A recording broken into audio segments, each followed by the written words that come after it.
thing I like a lot is people gasp when they come in and like, oh, I like that, I like that, I like that, I like that, you know, and they just go down the wall. And it's nice that they learn on how to view art from my perspective. My name is David Tupper, and I'm a painter and sculptor.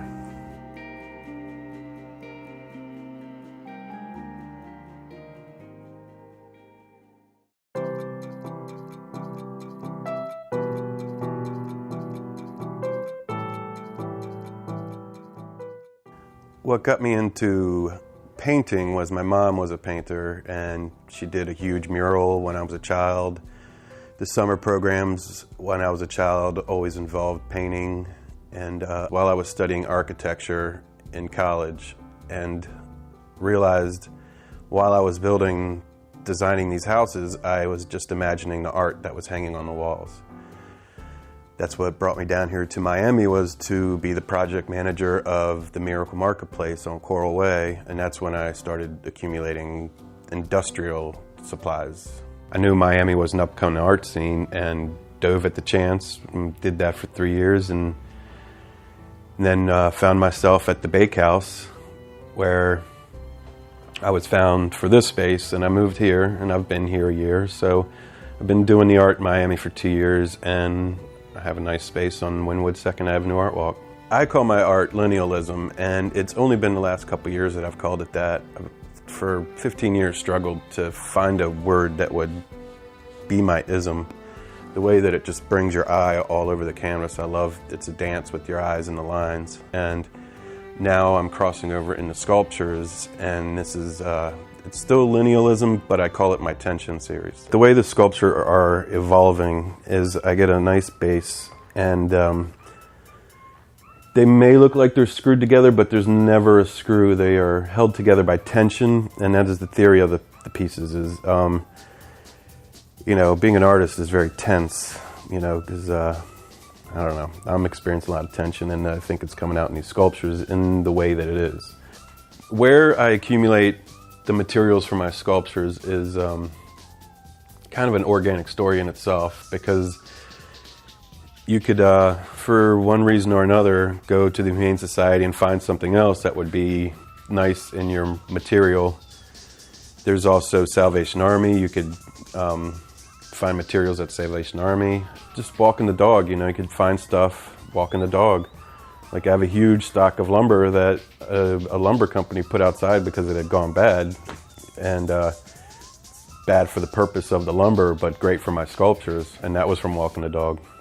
The way that a piece, referring to sculptures, happens is I was lucky enough to have that construction job where I got a nice base of lumber and metals and, you know, strange construction materials, and just keeping, the more you create, the more you have to put back into the stockpile for you to have options for the flow of the sculpture to happen. You have to have multiple choice pieces to put in there to keep the flow that you want going.